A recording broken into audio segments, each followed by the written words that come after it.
Welcome to another virtual Live Talks Los Angeles event. We welcome Walter Isaacson and Doris Kearns Goodwin to Live Talks Los Angeles. It's always great to have guests return, and we've hosted both of them for earlier books. Those videos are available in our YouTube channel where you can see 300 such conversations. Follow us on Twitter, Facebook, and Instagram. Our handle and all is Live Talks LA.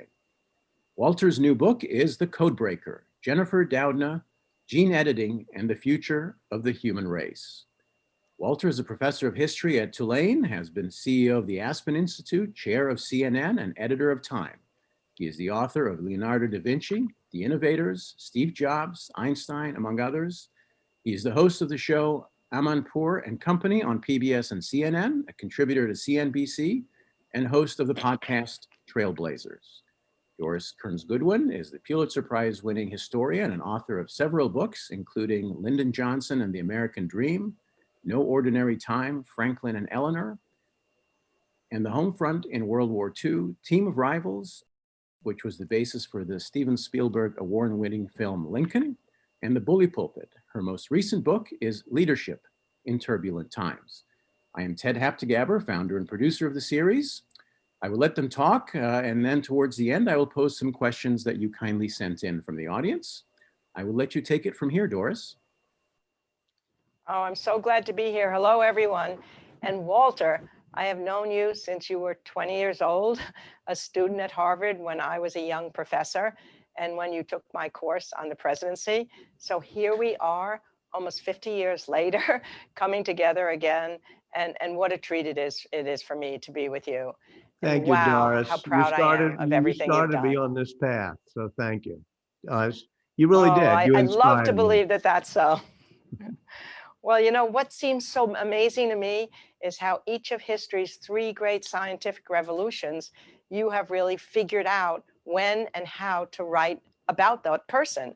I mean, there you are, you found the exact right person to write about physics, the world of atom bombs, the nuclear power with Albert Einstein, you know, and then you somehow figured out about the digital age, and there comes Steve Jobs, and now the life sciences, and here comes Jennifer Doudna. So the question for me really is that what really makes your books work is that combination of biography and science in this case. So where in your world to pull that off, to master both of those? Because biography for me is the tantalizing thing. It allows you to bring your reader with you to access all this material that might seem arcane in other ways. How did you get both those things inside that head of yours, both biography and science, so you could bring them together? Well, you taught me a lot about biography, and I think you're right. The thing about biography is it allows you to go on a journey of discovery, hand in hand with somebody. A young Einstein, who, by the way, was no Einstein when he was a kid. He was kind of problematic student, all the way through Jennifer Doudna, who's told girls don't do science, and yet she persists. So if you do it through a person, and by the way, we didn't invent this. I mean, the Bible did. This is how we tell lessons, is we do it through the tales and narrative tales of people. And for me, it helps demystify science or demystify the digital revolution when you can start with a character who's really human, like a Steve Jobs, like a Jennifer Doudna, and say, step by step, how did they push? How did they persist? How did they discover things? And I think part of what science is a beautiful mystery, but we shouldn't be intimidated by it. So that's why I love to combine biography with science or technology. Yeah, I think that's absolutely right. I mean, it gets less scary when you're following some subject with a person by your side, because then the person becomes accessible. So that's the big question. How did you decide that Jennifer would be your person? When did you decide that? I mean, that's the big question. I mean, I could never live with a Hitler or a Stalin. I have to decide that the person is somebody I want to wake up with in the morning and think about at night. So did you know enough about her to know that she should be your lead character? When was that decision made? Because you're going to be living with her, as you have been for years, writing it and now talking about it. You know, you're right. You and I don't like, and we can name a few names of our friends who write biographies of people they don't like. And I couldn't figure out, how would you do that? You wake up every morning and you're with somebody you don't admire. For me, I knew I wanted to do the life science revolution. And I started looking at all the characters and players, starting with James Watson, who's very problematic. I didn't want to do him, the co-discoverer of DNA. But then I met Jennifer Doudna, and she has a narrative thread that takes us from the very beginning to the moral questions we have now. She starts off in sixth grade when her dad leaves on her bed The Double Helix by James Watson. And Jennifer thinks it's a mystery story. And then when she reads it, she finds out it is. It's a detective story about the secrets of life. And she discovers this character in it who's treated a bit condescendingly, Rosalind Franklin. But she says, wow, girls can become scientists. And so then Jennifer goes on and discovers the structure of RNA, which is the more useful molecule than DNA, and then discovers how it can be the source of all life on this planet. She and her doctoral dissertation advisor. And then she uses it as a tool to edit genes. And now RNA has become a tool that you and I both got RNA vaccines recently. And so her life gives us all of that narrative. Plus, she then starts worrying about the ethical aspects of it, and she becomes a leader in the policy and ethics discussion. So even though there's many other colorful characters in the book, she's the narrative thread that, to use your words, you want to go hand in hand with so that the journey is personal and exciting. And then I think what you did so well is you open the book with a scene about her being a mother. And again, how we open books, I know for me, it can take me years to figure out what's that first scene going to be. And you found exactly the right scene, I think, to make her accessible. So tell us about that. Well, we'll give my editor, first of all, Alice Mayhew, who we shared as an editor, and then Priscilla Payton at Simon Schuster.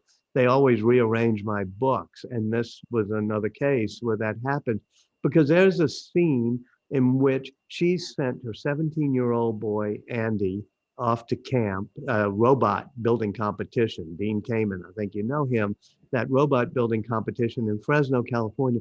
And at 2 a.m, she wakes up worried because she's hearing about this pandemic. Berkeley has just closed its campus. She nudges her husband, says, let's get in the car. We got to go get Andy. Andy's an only child, so you can imagine what he was thinking. He was rolling his eyes. But just as they drive him away from this robot competition, they get a text saying robot competition canceled because of coronavirus. And this is when Jennifer Doudna turns her attention, and all, she gathers 50 scientists from the Bay Area, say, we all been working on gene editing and other biotechnology. For the next few months, we're going to have to focus like a laser on this coronavirus. So it dramatically brought home to her what biotech could do. And it dramatically brought it home to me. And by home, I mean driving in the car with your son and taking it home and saying, this is something real we're going to have to deal with. So it was a great way to personalize it, but also tie it to this coronavirus pandemic we've just been through. And dramatically brings home what the RNA research means to the whole virus itself. So it brought it home to the world. But tell me more about what it was like for her. You mentioned she's a female in a really, really male-dominated world. What kind of barriers did she encounter, and how did she deal with them? She always felt like a bit of an outsider because she was a tall, lanky, blonde girl in a small town in Hawaii where her father had gotten a job, with Polynesian students. And she said that always makes you, like Steve Jobs being adopted, or of course, Einstein, Ben Franklin being a runaway. It sort of makes you say, how do I fit into this world we're in? She faced a lot of barriers because she was a woman. Women have been written out of science for a while. And it wasn't just her high school guidance counselor. Even when she goes to Pomona and she's trying to major in chemistry, it feels like, she's not fitting in. But one of the interesting things is by the 1990s, there was a pretty much all boys club of people doing the Human Genome Project, which was sequencing DNA. And, it was led by a lot of alpha males, really. Everybody from Francis Collins and Craig Venter and Eric Lander. And she didn't feel able to be a part of that. So she decides to focus on the lesser known sibling, RNA. And she does it with Gillian Banfield, and she does it with Emmanuel Charpentier. A lot of women are focusing on RNA. Well, lo and behold, RNA is a lot more interesting these days than DNA. DNA just sits there in the nucleus of our cell curating information. RNA does real work. It serves as a messenger, taking that information and building things like the spike proteins that make us coronavirus, immune. And secondly, it can edit genes. So I think her feeling a bit of an outsider actually turned helpful. And that's often true. I think outliers or outsiders, they have a special stimulus to really be able to fight for what they're going to do. So, I mean, I think even 50 years ago when I was at Harvard, when you were there, and we got to talk, we few women in the government department, that we were taking the place of a man, and that we better make sure we finished our PhDs because few of us did. So it's been a long fight, this gender fight, and it's great to see somebody beginning to move it in science. So let me tell you something. I was preparing for this talk, and I read a statement from good old Harry Truman calling for more people in all fields to adopt what he called a scientific method of thought, which was characterized by open-mindedness, by perseverance, by resilience, by curiosity, and honesty, and above all, he said, an unflinching passion for knowledge and truth. How are these qualities manifest in your character, Jennifer? Well, after World War II, it was a good thing because it was science, whether it be radar or the atom bomb, that helped win the war. And Harry Truman and Vannevar Bush, his science advisor, realized that we had to not only take science for our technology, but also the scientific method of figuring things out. We've lost that. You've written about that so much. We've lost that in our society to some extent. Not just the respect for science, but the respect of the scientific method, where instead of saying immediately, here's my ideological position, you say, I have this opinion, but let me test it out with facts and revise it if it changes. Well, that's exactly what the scientists in my book do. And I hope that that journey that they take, where they say, well, we thought CRISPR was this, but now that we've tested it, we find it's that, or this vaccine works this way. No, it works that way. That type of scientific method, I hope, could inform our public discourse a lot these days. Well, as a follow-up to this, I've often been asked, is there a master key to leadership in all these characters I've studied over this time? And my answer always is there's a family resemblance of leadership traits, which parallel, I think, those human traits we're just talking about in that scientific method of thought. Humility, the ability to acknowledge errors and learn from your mistakes, empathy, and resilience, and an ambition that starts out maybe for yourself, but then eventually becomes something larger. So when you think of the lead characters in your story, in terms of the kind of leadership they had to exhibit in their labs, in their papers, how does that fit into, how does Jennifer rank in terms of those leadership strengths versus her rivals? It's interesting because I've looked at two of your books to help answer that question. One, the Franklin Roosevelt book, and the other, the Lincoln book. Because what Jennifer Doudna did, and there's upsides and downsides of this, you might want to comment on it, is she always, whenever she brought people into the collaborative effort and into her lab, she had everybody in the lab meet them, make sure that there was a rapport, that people got along, that there was no tension. So it could be incredibly collegial. And I once said to her, well, do you worry about missing that person who's, going to be abrasive and push people in ways that'll spark their thinking, the way Team of Rivals talks about Lincoln bringing in Sumner and others, or the way Franklin Roosevelt liked creative tension when he had his cabinet and his leadership, and he felt he could get more done if people sometimes had creative tension. And she said, I love that style of leadership, that creative tension, but that's not me. I like it when we can all trust each other and work together. And it made me think, and I'd love your advice on this, that leadership, I know what you think because I just read your book, Leadership, is not one style. There's not just one formula for it. Different people have to say, this is the way I do it best.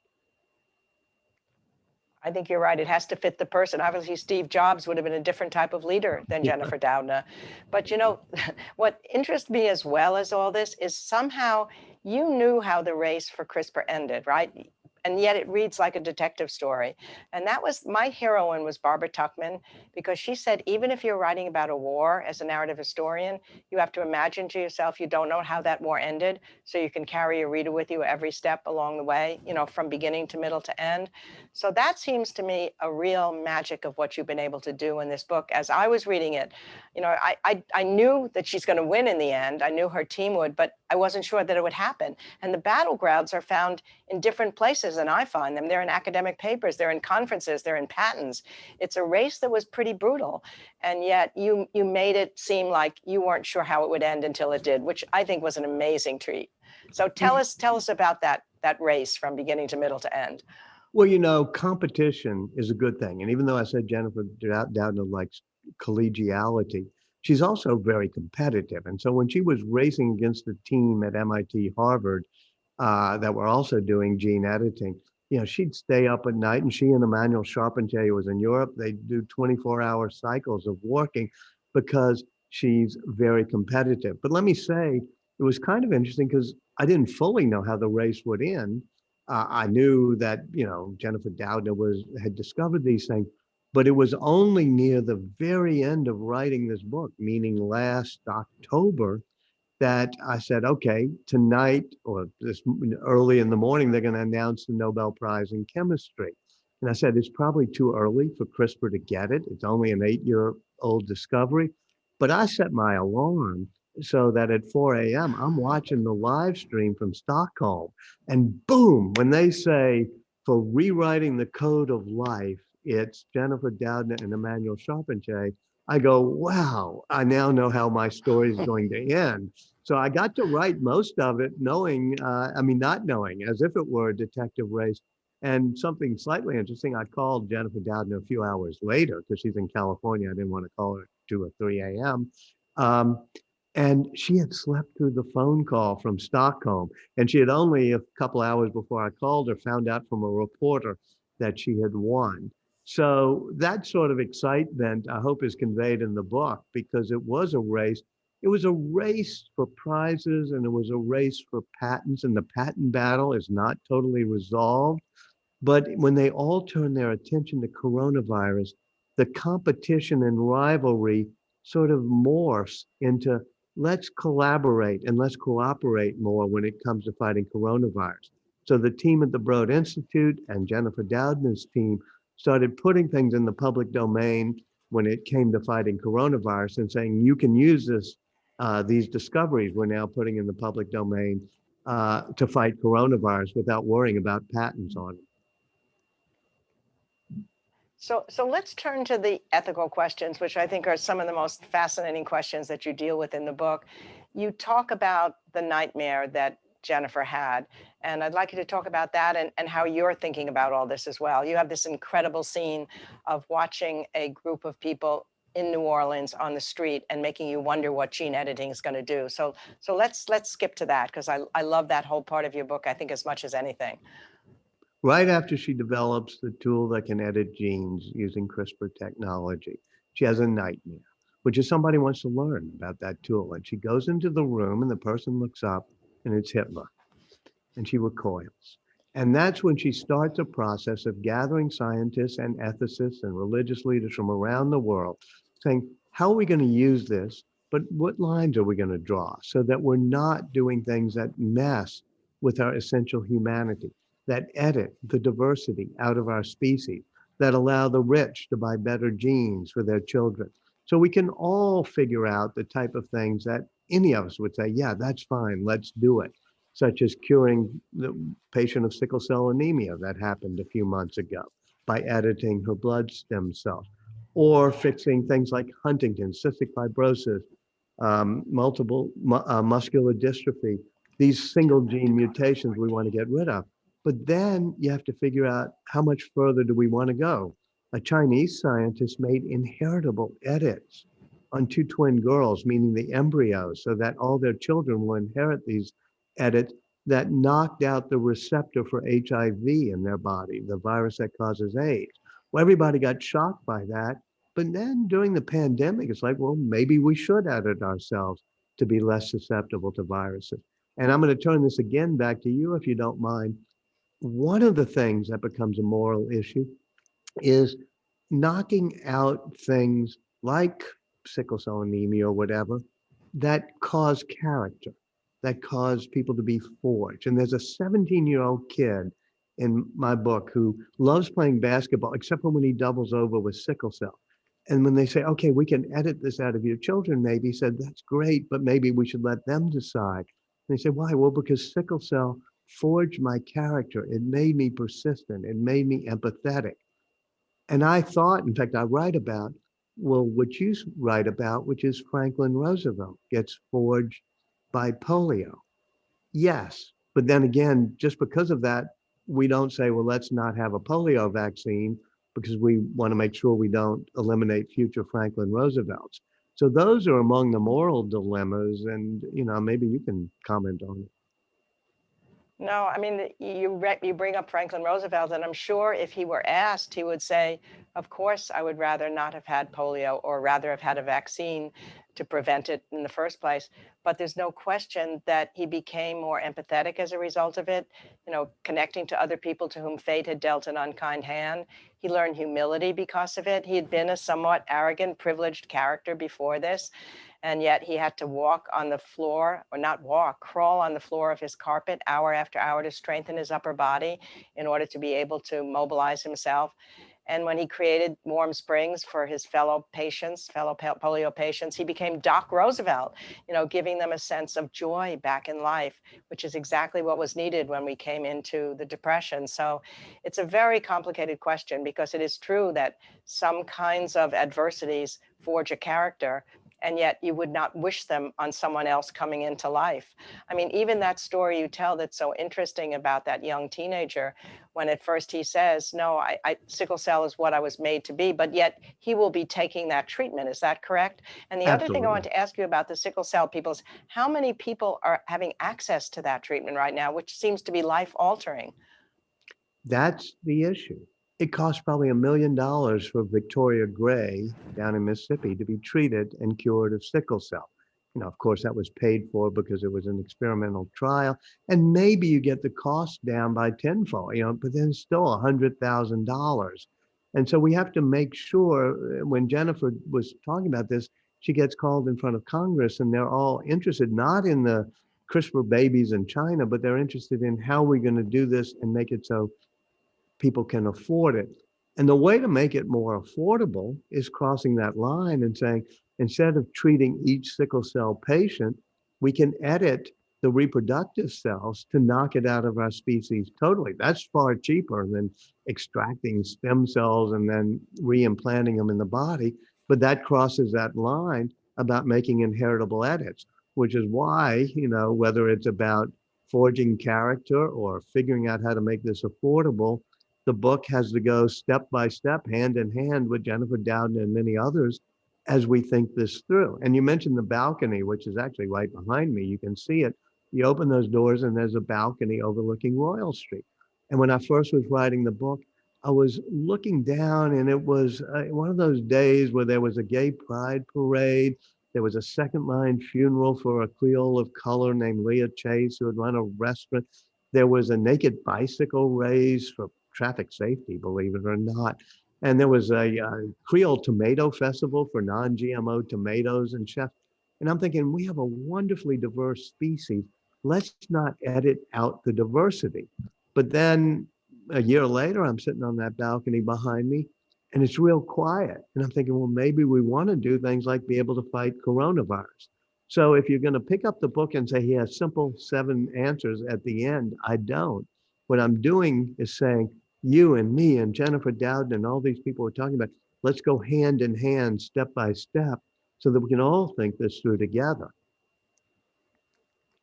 Yeah, I mean, one of the things that I think you do really well is to make a series of, how do we look at these various kinds of diseases and what might be helped by gene editing. I mean, for example, there's a difference, I would think, as you say, between a disease like Huntington's disease, which is only going to cause pain and early death, versus being able to gene edit for height or for memory or for making people's muscles stronger.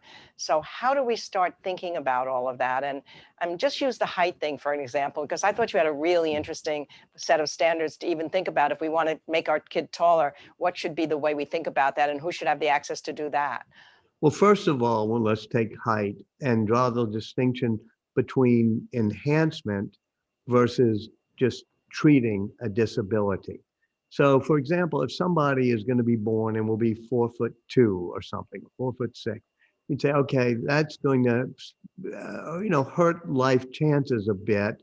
And if it can easily be fixed, their genetic makeup, so that they would be typical size, I'll call it species typical, 5'6", 5'8".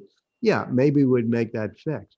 But what would you think about using that same technology on a kid who's going to be 5'8" and saying, I want to make sure he's or she is 6'4", 6'5"?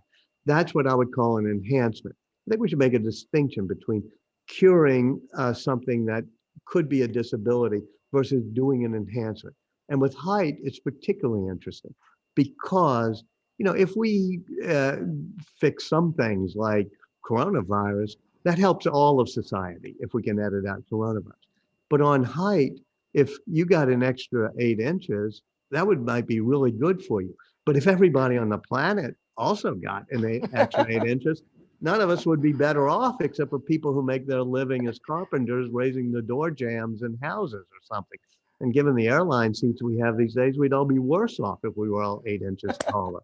So that's what I call not an absolute improvement, but just a relative improvement.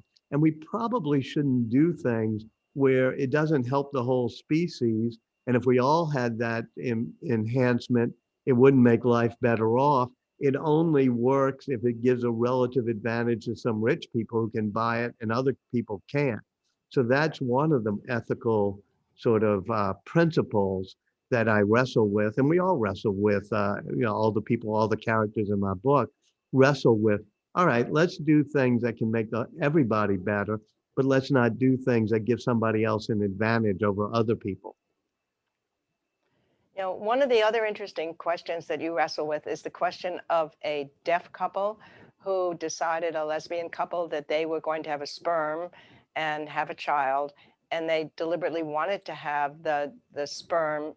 Well, you have to explain how this goes to me. They wanted to have the sperm, I'm being very inarticulate, carrying the deaf gene because their deaf community they valued so much. And then when it got printed in the Washington Post, then the whole other community, the hearing community, didn't think this was the right decision. Again, how would you think about that decision that they made? I think it's really interesting philosophically. Yeah, it sort of expanded my mind a bit because when I say disabilities, there isn't a sharp distinction between what's a disability and what's an enhancement. And so, when I hadn't really thought about it much, I'd say, well, certainly you want to edit out deafness. That's a disability.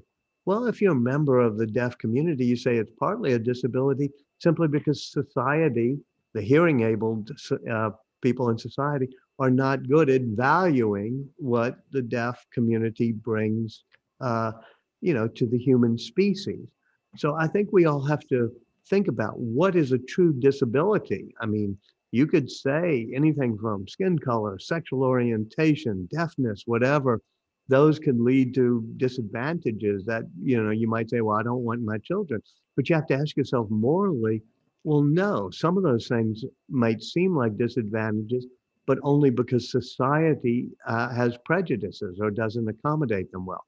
As for me, I still find the issue of deafness one I would wrestle with. I mean, to be honest, if I were in a genetic clinic, 20, 30 years from now, and I could choose some traits, I would probably, choose not to have my children born deaf, simply because I think that gives them a disadvantage as of what any species on this planet. On the other hand, it expanded my mind a bit to say, well, let me be open to what is really a disability and whether we should call those things disabilities. Right, and other senses are sharpened when a person is deaf or when a person is blind. So there's a whole series of other senses that become enhanced which may not happen. I mean, it's so incredibly interesting. So now just think about gene editing to edit genes for bipolar disorders or schizophrenia. And then you have to ask those questions: to what extent are those mood orders related to creativity? And I know you've thought about that as well. I mean, this whole philosophical thing is so interesting. I could talk about it for hours. It makes you feel like you're young again. And these are the big questions you used to ask when you were in college. We should all ask these questions. And that's why I wrote this book, because we have 10 or 20 years to go as a society and figure them out. But I think we should be asking questions like that. And you're right. Even if you're Franklin Roosevelt, you might not want to have polio again if you could do it over, even if it forged your character. And likewise, did manic depression make Hemingway Hemingway? Did sickle cell anemia make Miles Davis into Miles Davis? Did schizophrenia make Van Gogh into Van Gogh? Yes and no. But as a society, we have to say, all right, but if we could prevent these type of things, would we do so for our children? And then another question is, would we do so for our society? So that's what this book is about. Let's think this through together. So that really brings us to the question of who's going to decide these matters. I mean, should it be left to the individual, to the doctors, the government? If it's left to the individual, will it only increase the problem of equity? If it's the government deciding, then what if you have someone, I think, like you were talking about, like Putin, who may be working right now on using CRISPR to create soldiers with master strengths or night vision? How is the world going to figure all this out? How are you going to take us step by step with this? Well, you raise a core question.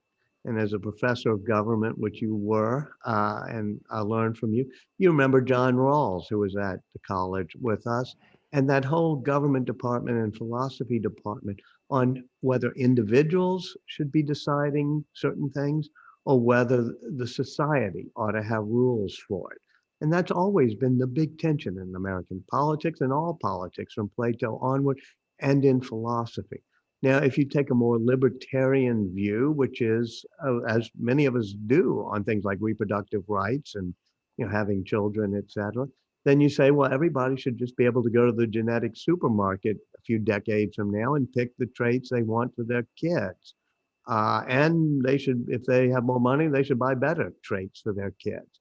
Well, that's one way of looking at it. Another way is saying, yes, but what does that do to society as a whole?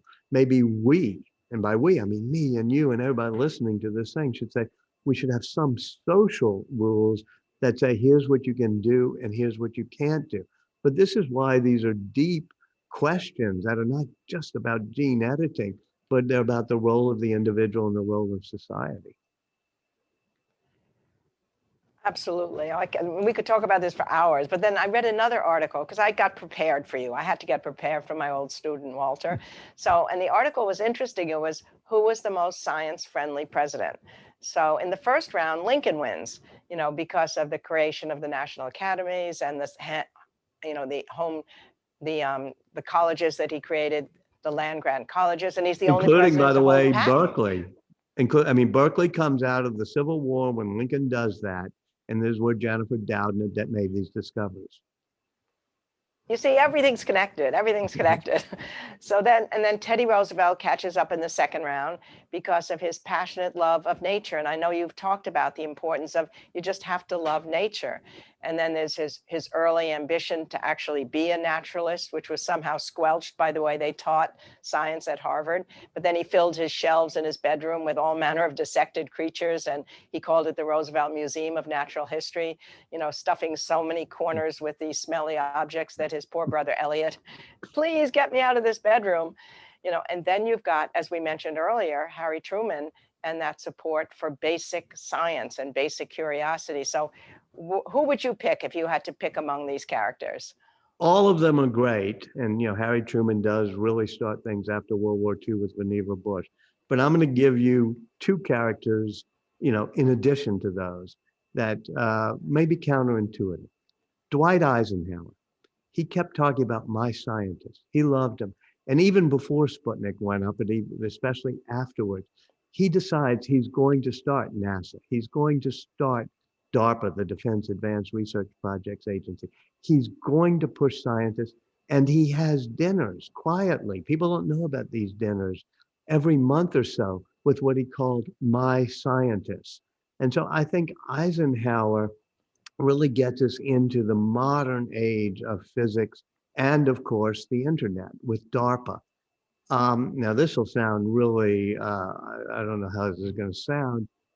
I've been impressed that Joe Biden, who did the cancer moonshot, and of course, his son died of cancer. On the rare occasions when I've been able to talk to him or listen to him, he's always talking about science and especially the health sciences. And he's brought in one of the characters in my book, Eric Lander, who is a magnet and a hard charging magnet for scientific talent to be his chief science advisor.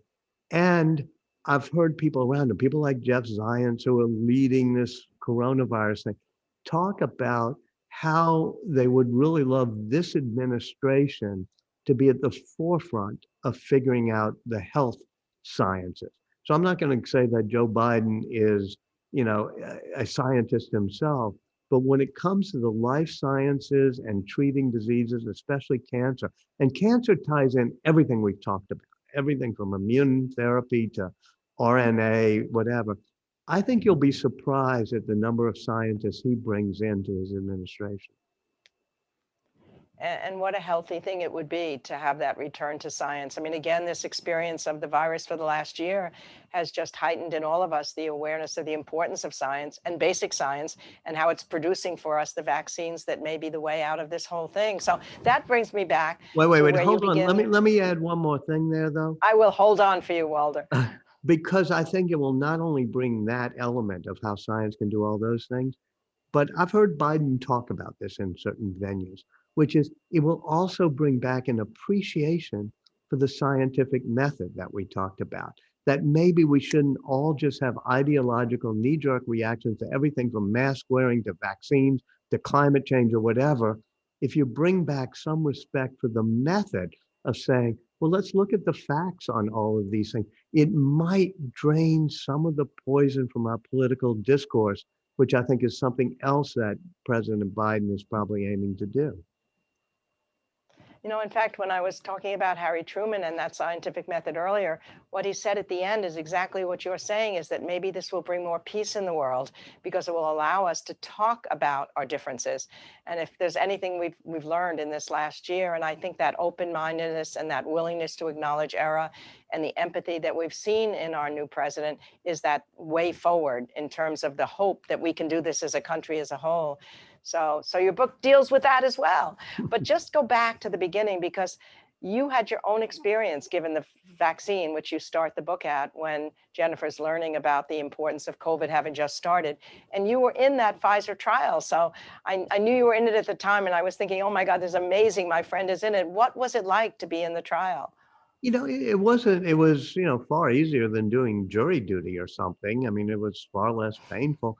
So I think we should all, we all have our civic things that we do, whether it's serving in the PTA or in the New Orleans School Board or whatever, or the City Planning Commission, or being involved in clinical trials. And I think if people want to get connected more, go online, look at your local hospital and just type in clinical trials. And there are all sorts of clinical trials going on. And trust me, they wouldn't be doing it on members of the public if it hadn't already been proven safe. I was absolutely fascinated by the use of RNA that Jennifer Doudna and all these people have been working with. And I'm going, oh, wow, Pfizer and BioNTech, as well as Moderna, but I did Pfizer, are going to do this vaccine that doesn't put the virus in you. It just puts a messenger RNA in you to make the spike protein. I thought, well, that's just really interesting. And the best way to learn it, just like I learned how to edit human cells in Jennifer Doudna's lab in a test tube, best way to learn about it is maybe to be a part of it. So I think not only should we all be more interested in science, we should look for little ways to participate in science. Well, maybe finally, we're living through today such a tumultuous and heartbreaking, and yet it's an invigorating time, particularly with the pace of innovation. And, as an historian, I know we've lived through these tumultuous times before. And the big benefit as an historian is that you know how the Civil War ended. You know that union was restored and that emancipation was secured. You know that the Great Depression came to an end when we mobilized for World War II. You know the Allies win World War II. We don't yet know the end of our story right now. And I just love your big thoughts on how you think history is going to record this period in our lives, and what gives you hope for how we can learn from this terrible year that we've had in so many ways, not only with the pandemic, but with the economic catastrophe that followed, with the rise for racial justice and the demand for that, with the divisions in the society. And if you were going to be looking at it 50 years later, what would you hope and how would science figure in to how we've dealt with this period and how we hopefully can bring it to a better ending than the beginning? This period is a remarkably polarized period where people leap to conclusions on anything from Dr. Seuss to wearing a mask, all based on the ideologies they find in their echo chambers in their social media or on their cable news channels. And I think that polarization is the scourge of our time. It's really bad. You and I remember, both as historians and even growing up, and you in particular, because your husband, Dick Goodwin, wrote a wonderful book about it and was a part of it, the 1960s and the turmoil there and the divisions of society there. And when I first came to college and you were my professor, people taking over, the college halls or something. So we've gone through divisive times. I wrote about Einstein going through the McCarthy period. And of course, the worst of all is the one you wrote about, which is the Civil War. And we do come out of these periods, but these periods are really exacerbated or caused by intense polarization. So you have to look now at what might be the antidote to our polarization. I think partly it's an informed democracy. Einstein said when he thought we were all going to fall over with the McCarthy hearings, he said, it's amazing. American democracy is like a gyroscope. Just when you think it's going to fall over, it rights itself. And we kind of do that, whether we're going from Nixon to Ford to Carter. And even now, I don't know whether it was magical or luck or whether it was truly because of democracy. I think, whatever you may feel about Joseph Biden, that he was the person best suited to say, all right, enough of this outrage culture and polarization. So my hope is that we're moving out of this period where everything that happens becomes a cause for cancel culture or outrage or polarization or shouting on cable news shows, and we can all come out of it. And the way to come out of it, the pandemic has guided us, because Ronald Reagan, as you remember, once said that all the nations on this earth are sometimes fighting with each other and competing, and they're engaging in cold wars. But if an alien from outer space invaded us, we'd all say, oh, wait a minute, let's come together. We're going to do it. Well, we got invaded by an alien, a very, very small one, which was a coronavirus with spike proteins. And that gives us an opportunity globally to come together, but as a society. The bad news is, in American society, coronavirus, especially last year, did not unite us. We became more divided, even on things, as I said, like mask wearing, as something became a political issue. That was horrible. But as these scientists, and as now this new COVID relief bill may be bringing us out of this period, perhaps we'll say, all right, the scientific method worked pretty well, and government is helping bring us out of this thing.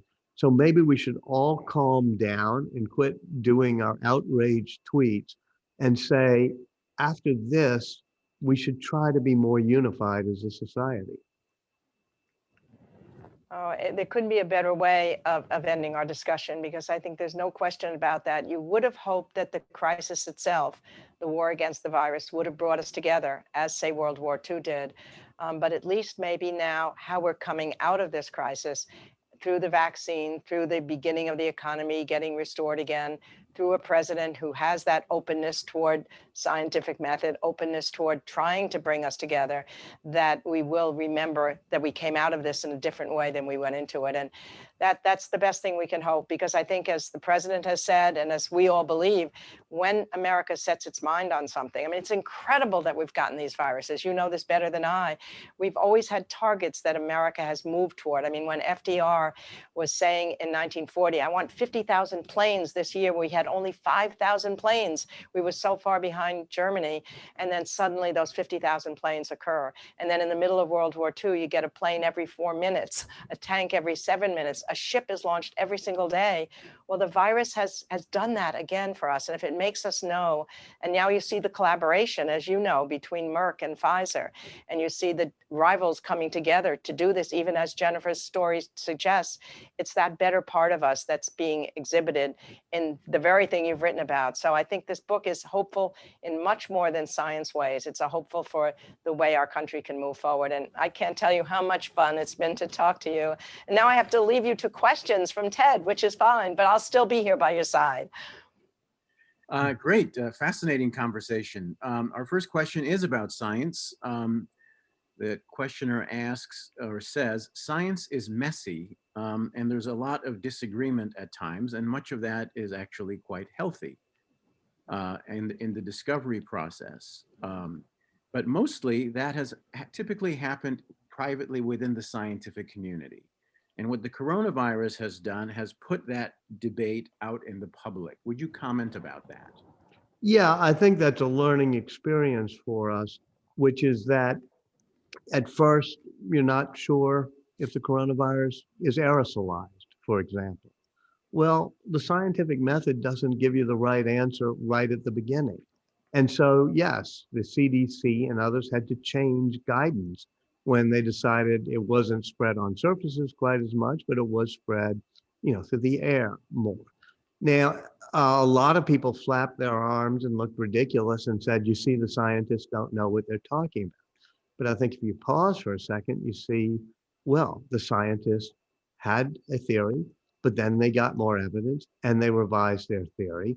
And maybe that should teach us something, not just about science, but about politics and our civic life. The good thing about science is, yeah, it's messy, but you do get hard evidence after a while. You do experiments and you correlate those experimental results and fix your theories. So science is not as messy as, let's say, politics or economics.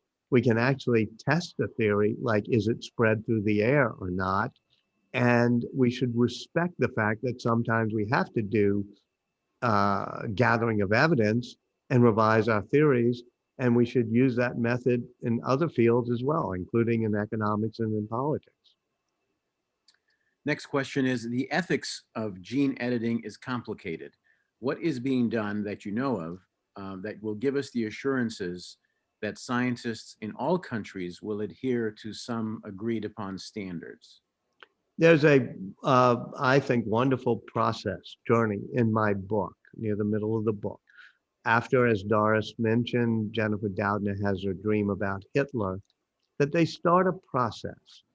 First of all, in the United States, it's called the Asilomar process when it was on in the 1970s, and she reinvigorates that to get scientists to say, all right, what safeguards should we put on it? But it's not just the scientists who get to decide this. So there was a groups of international summits that Jennifer Doudna and others, including Francis Collins of the NIH, but people from China and the head of the Chinese Academy, people from Europe and England, have all participated in the past 3 or 4 years. And watching that process as they grapple to say, what regulations are we going to do, and how do we do it internationally, and how do we stop rogue players? That's very inspiring. And I see this process continuing. Eric Lander had been part of this process from his perch at the Broad Institute, now as the chief science advisor to the president. I suspect the US will take a lead role in saying, not only do we in the US have to figure out the ethics of gene editing, but it's an area in which the Chinese and Americans can cooperate a whole lot, because actually we share a lot of values. They're the ones who put that Chinese scientist in jail after he did it. And so Tony Blinken is meeting this weekend in Alaska. We're starting a process with China again. Tony's going to find a lot more areas of competition and rivalry with China, but I hope he'll put on his list a few places for cooperation, and this is the highest amongst them. Next few questions are about biographies, Walter. Says, I'm going to combine two of these. You've done biographies of living subjects as well as dead subjects.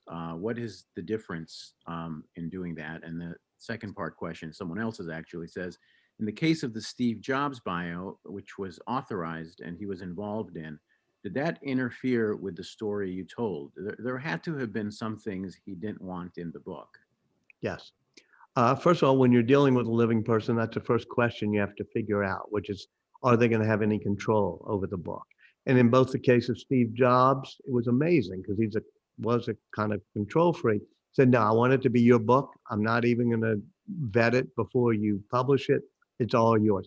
Likewise, Jennifer Doudna, who's a very secure person, said, no, it's your book. I want no control. So neither of those books and Kissinger I did many, many years ago, were authorized per se, meaning they didn't get to authorize what went in and what went out. Yes, I left some things out, of Steve Jobs, for example. That was a specific question. And partly it was I'd let my wife, read it too. And there'd be things where Steve might have said something near the end of his life that was kind of mean, because Steve could be a jerk at times to people. Or he'd say something that would be hurtful to either members of his family or close friends or colleagues. And I would weigh how important is that for the reader in order to understand Steve Jobs versus how hurtful will that be and unnecessary. It might have caused a, headline or clickbait in some story, but how necessary it is it for me to really put it in? And as I've gotten older, I have been a little bit more willing to say, I'm not just going to put something in because it'll be sensationalistic. If it doesn't really help the reader, and it could be very hurtful, and it could be misleading, because sometimes people say things, especially in Steve Jobs' case when he's being treated for cancer, that doesn't really reflect who they are inside. So that's a long and complicated way of saying, when you write about somebody who's alive, there's a little bit more constraints because they're looking over your shoulder in a way. And I tell you, after I wrote about Henry Kissinger, I was very young. I was back almost in my college days. And I had to deal with him, and then I had to deal with him afterwards. I wasn't particularly excited about the book when he read it. I said, okay, next time I'm going to do somebody who's been dead for 250 years. And that's why I went on to Ben Franklin. Doris, do you have Well, if anything I to could weigh just in on add that? something Yeah. there, Ted. Yeah, I was just going to comment on that because when I was working on President Johnson's memoirs, he would talk completely openly, and I would take all down those notes. I mean, for example, he was talking about Wilbur Mills, who had always been a thorn in his side because he would keep bills in his committee until he was absolutely sure that they would pass the committee so they would never get hurt and they would pass the floor because he never wanted to have a failure. And so he made a comment, President Johnson did, that he was so worried about saving face for his own reputation that someday he was going to lose his ass. And it turns out later that he's in the reflecting pond with a woman, loses his ass, loses his whole career. And I thought, wow, I'm young too. Like, I think this is great. I put it in the memoir and in the draft. And then as soon as Johnson sees it, he says, I can't say that. I have to be presidential. I can't possibly say that. And he was probably right. But at that time, to me, it sounded like such a great anecdote. So that when you've got a living person and there are people who are still alive, it becomes a very different thing. And I too have never written about, except for my family when I went back and my parents were dead, about a living person ever since then, because it is more complicated. But on the other hand, there's so many questions that I want to ask my dead people that I wish so much they were still alive. And I would ask them the questions that could answer my big questions that I'm writing about in the biography. So it's got a combination of strengths and weaknesses. And you started with Lyndon Johnson and the American Dream, right? So you had to wrestle with it when you did that. That was my first book. Yeah, my first article, the first article I ever had published bizarrely, was in the New Republic, How to Remove Lyndon Johnson. In 1968, it was an anti-LBJ article, And my you were an first published article. intern, And then right? You were an intern, and I think he moved you to the Labor Department or some exile. well, actually, well, I was still kept in the White House Fellows Program. It was an article that came out a couple days after the big dance we had to celebrate our White House Fellowship. And then he said he wanted me to work directly for him in the White House, but that was not to be that simple because of the article. Luckily, he didn't kick me out of the program or and undo the entire program, which some people thought he might have. But I did go to the Labor Department, which I loved. And then at the end, when he withdrew from the race, he said, okay, I've withdrawn, now you got to come work for me. So that's how it all began. It's so bizarre how these relationships began, but thank God it did, because I learned, I think, how to look empathetically at a person, even if I still disagreed with him about the war. And I'd like to believe I brought that empathy and understanding to all the presidents that I studied ever since then. So these experiences, as you had too when you were young, those early books make a difference in how you think about the later ones. We grow as biographers, hopefully. Next question is for both of you, and there's several questions, and all about the process and the research. Could you both describe, when do you start writing? How long do you typically research? How do you organize facts? Just dive into that. Just give us a feel for what that's like. Doris? Well, it takes me longer than Walter. I think Walter's training as a journalist made him get deadlines in a way that I didn't have. I mean, the process of research is what I love the most. And first thing you have to do, at least on my side, is you've got these massive amounts of material in an archive, and you've got subjects, as I've chosen, who are so well written about, 16,000 books on Lincoln, so many books on Roosevelt, so many books on Teddy Roosevelt. And so I have to figure out at the very start, what is the story I want to tell that hopefully will be a fresh angle on it. So it becomes Lincoln and his team of rivals. It becomes Teddy and Taft's broken friendship. It becomes Franklin and Eleanor in the home front during World War II. But it means I'm writing about 4 or 5 people at the same time. So it takes me longer to write about the Civil War than the wars to be fought. It took me longer to write about World War II than that war to be fought. Somehow, you, Walter, are able to get these books done in a quicker fashion. And I do wonder whether it's the learning experience of having been in journalism. So you have deadlines. I presumably have deadlines, but then they let them go and forward. And all you know, years have gone by. I started off here in New Orleans working for the afternoon edition of the Times-Picayune. And if I didn't have the story in by 2 p.m., I was going to lose my job. And so I got to work at 5 a.m. and always met my deadlines. You and I want to use this question to do a pay on to her, had one of the world's greatest editors, Alice Mayhew. And she passed away about a year ago. When I first wrote a book called The Wise Men with Evan Thomas, it was about 6 friends, and it was a somewhat complicated book about right after World War II, how they helped shape policy. And in the margins of the manuscript, there was this phrase that Alice would scribble called a tigta. And I had to say, what do you mean by that? She said, all things in good time. Make it a narrative, keep it chronological. People grow, people change. And if you start getting ahead of the story and then have to go back, you miss the fact that it's a learning experience and a journey of discovery. So just keep it chronological. And so ever since then, whether it's Leonardo da Vinci, who's been dead for 500 years, or Steve Jobs, it's my outline. It's just a huge Word document that has everything I know, every interview I've done, everything I've researched is put in chronological order. And that becomes the foundation upon which I build the book, because it helps me do it as a storytelling rather than some piece of analysis. Absolutely. I mean, chronology is the spine of history. There's no question about that. And you only should know what the characters at the time knew, rather than some all-seeing voice from the outside looking back and then saying, I knew this at this time. I remember when I was working with Alice on the Fitzgeralds and the Kennedys, And I've always loved medical history and science. So there's a little bit of me in here that connects to this big part of you. And so I'd written an entire chapter because Rose Kennedy's father went to Harvard Medical School.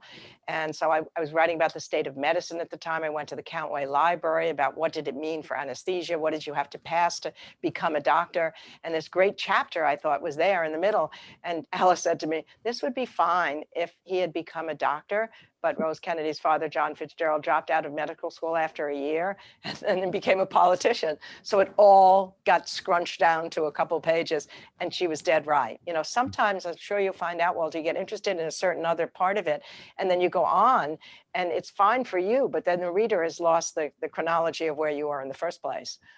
Well, that's why keeping it to Jennifer Doudna makes it a chronological journey of discovery to me. And you were nice enough to say earlier in this conversation that it feels as if, you know, it's a detective story or something where we're watching it unfold and don't know how it's going to end. And yes, that was the case. It was, you know, I try, as you said, you don't try to imply that you know all the knowledge. You go hand in hand, step by step on this journey of discovery. It happened for me even when I was a little girl, and my father would come home from Brooklyn during the day and want me to have recorded for him, you know, the history of that afternoon's Brooklyn Dodger game with all those miniaturized symbols. And so when I first started telling him the story of it, I would blurt out, I was so excited. The Dodgers won or the Dodgers lost. And I learned that that took much of the drama of this 2-hour telling away, that you had to tell a story from beginning to middle to end. And that's what I think is the spine of what we're both talking about, of how we tell biographies that unfold the story, so that the biggest thing that can be said is that the reader by the end doesn't even want to know that the person died, especially somebody like Lincoln. Some of the people just refused to even read the ending of the book because they didn't want him to die, and neither did I when I was writing about it. I hope that's true. It happened with my Steve Jobs book. People said they didn't want to read the ending because they started to cry. But I had one mentor down here who was a novelist. You probably have heard of him, not that famous, but he was named Walker Percy, and he wrote The Moviegoer. And Oh my God, The Moviegoer. I just ordered that book. oh, it's a great book, and he was from here. And he once said to me, there are two types of people who come out of Louisiana, preachers and storytellers. And he said, for heaven's sake, be a storyteller. The world's got far too many preachers. And so, as you say, keep the book a story. People can get the lessons on their own. And our final question, a reader, a follower, Live Talks LA says, ask both of them what their reading routine is. Are you morning readers? Are you evening readers? Are you tablet readers? And what's been a favorite recent book you've read? Doris? Well, I read only books in print. I haven't learned how to read on a tablet yet, and it's a kind of a crazy bad thing, because when I travel on planes, as I used to, everything's so heavy. Somebody said to me, haven't you even learned about a Kindle yet? What I tend to do is wake up early in the morning and I work on whatever I'm working on books, on the things that I'm doing.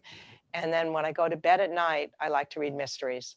So I've read Grisham, was luckily able to meet him, went through all of Robin Cook. I'm now reading a wonderful book by Gail Linz that has to do with, it's called Mosaic, and it's a wonderful detective story that's set with a president in it and a blind person. And somehow reading mysteries at night is something that makes me happy before I go to bed. Why, I don't know. There's puzzles that have to be figured out, and maybe I'm trying to figure them out as I go to sleep. Well, I'm totally unlike Doris in this regard, is that I love reading electronically. And believe it or not, I have the Kindle app on my iPhone. And I find I can read books very, very well and make notes and highlight it just, you know, on my phone. And so at airports or wherever I am, it just, or even just, you know, when I'm pausing somewhere, I'll pull out and read on my phone. I've read some good books recently. I just finished Isabel Wilkerson's book on caste, which I really wanted to understand, and Bill Gates's How to Avoid a Climate Disaster. And I'm diving into, finally, a bit late, Barack Obama's memoir. But I probably should add a little bit of fiction into the mix in the next few months, especially now that my book is over. Well, thank you to both of you. What a wonderful conversation, and how much lovely that would have been on a stage in a full house, but um, it will soon. Thanks, Doris, for returning to our stage. Again, Walter's book is The Codebreaker, Jennifer Doudna's Gene Editing and the Future of the Human Race. And Doris's most recent book is Leadership in Turbulent Times. You can purchase a copy of Walter's with a signed bookplate in the link in the comments section. And you can also purchase a signed copy of Doris's book, Leadership, in the same place. Thanks. Take care.